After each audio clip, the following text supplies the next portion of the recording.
اس سال ہم سے پوچھا ہے کہ ایک مسئلے کی تحقیق میں دل میں اطمینان نہیں ہے کہ غیر رمضان میں وطر کی نماز باجماعت کیوں نہیں ہوتی، رمضان ہی میں کیوں ہوتی ہے؟ کہ اس بارے میں کوئی صحیح حدیث ہے؟ یہ پوری بات سمجھنی چاہیے، پوری بات سمجھ لی جائے گی تو یہ سوال پیدا نہیں ہوگا۔ تہجد کی نماز نفل نماز ہے، رسول اللہ صلی اللہ علیہ وسلم پر یہ نماز فرض کی گئی تھی۔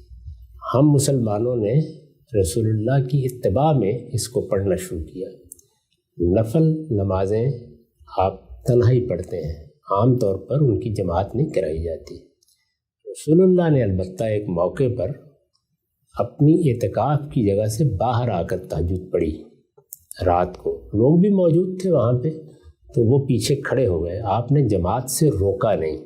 تو اس سے یہ معلوم ہو گیا کہ نفل نماز کی بھی اگر جماعت کرا لی جائے تو یہ کوئی گناہ کی بات نہیں ہے، حرج کی بات نہیں ہے، ہو سکتی ہے۔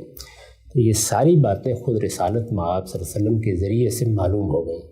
نفل نماز کو ہمیشہ کسی ایک طریقے پر پڑھا جائے گا، یہ تو تب ہوتا جب نفل نماز کو فرض کے طور پر باقاعدہ ایک سنت بنایا جاتا۔ نفل تو اس اصول پر پڑھے جاتے ہیں کہ اللہ کے پیغمبر نے ہمیں نماز سکھائی ہے، وہ فرض کی گئی ہے، وہ ہم پڑھتے ہیں، پھر اپنی طرف سے اپنے شوق سے نوافل پڑھتے ہیں۔ نوافل تنہائی پڑھے جاتے ہیں، لیکن یہ بتا دیا گیا کہ جماعت بھی ہو سکتی ہے۔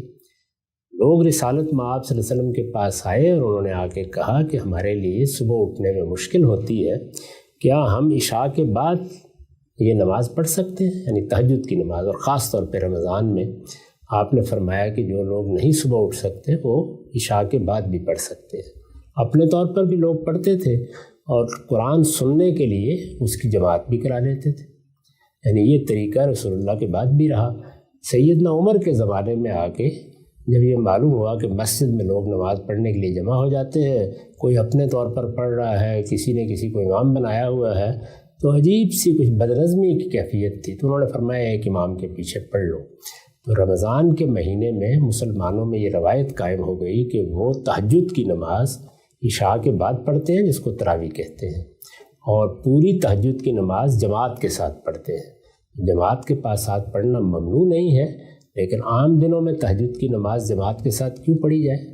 اس لیے کہ عام دنوں میں اگر وہ جماعت کے ساتھ پڑھی جائے گی تو پھر تو فرض نمازوں کا حصہ بن جائے گی۔ تو یہ نفل نماز کا رمضان میں خصوصی اہتمام لوگوں نے کیا۔ اس کے بارے میں بھی اصل چیز وہی ہے کہ تنہا پڑھیے، گھر میں پڑھیے، اور تہجد کے وقت میں پڑھیے، وہ زیادہ بہتر ہے۔ تاہم اپنی کسی مجبوری کی وجہ سے لوگ پہلے وقت میں پڑھیں تو پڑھ سکتے ہیں، اور اگر جماعت کرائیں تو وہ بھی کرا سکتے ہیں۔